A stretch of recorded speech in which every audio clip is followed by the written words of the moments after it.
अस्सलाम वालेकुम दोस्तों, मां आहियां ख़ादिम खोखर। मुंहिंजो प्यारो दोस्त शफ़ीक भट्टी जेको असांजी सुहिणी सिंध जे सुहिणे शहर ठटे सां मुंहिंजो तालुक़ु आहे। शहर ठटे जो रहवासी आहे शफ़ीक भट्टी ऐं सुठो एक्टर आहे, सुठो डायरेक्टर आहे ऐं हुन सां गॾु कमु बि कयो, ॾाढो मज़ो आयो। सुठो इंसानु आहे शफ़ीक भट्टी, असांजो दोस्त, सुठो माण्हू आहे। अलाह साईं हुनखे ख़ुशि रखे। ऐं नओं सिज जेकी अख़बार आहे उन सां मुंहिंजो तालुक़ु आहे ऐं सोशल मीडिया ते बि कुझु चैनल्स, न्यूज़ चैनल्स आहिनि, उन सां वागियल आहे। अॼु साईं उन्हनि में बि कमु करे पियो शफ़ीक भट्टी।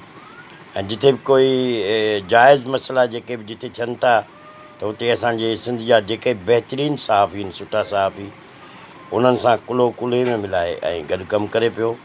अलाह साईं हुनखे ख़ुशि रखे। ऐं मुंहिंजी दुआ आहे त जेकी बि मंज़िलूं आहिनि जेके हुनजे ज़हन में आहिनि, अलाह साईं हुनखे अता करे, अलाह साईं हुनखे ख़ुशि रखे। अदा शफ़ीक, तव्हां सुठो कमु कयो पिया, अख़बार में सुठा एक्टर आहियो। अलाह साईं तव्हांखे ख़ुशि रखे। मां तव्हांखे दुआ ॾियां थो ऐं असांजा सुठा अदाकार आहियो ऐं अलाह साईं तव्हांखे हमेशह हमेशह लाइ ख़ुशि रखे। जियो।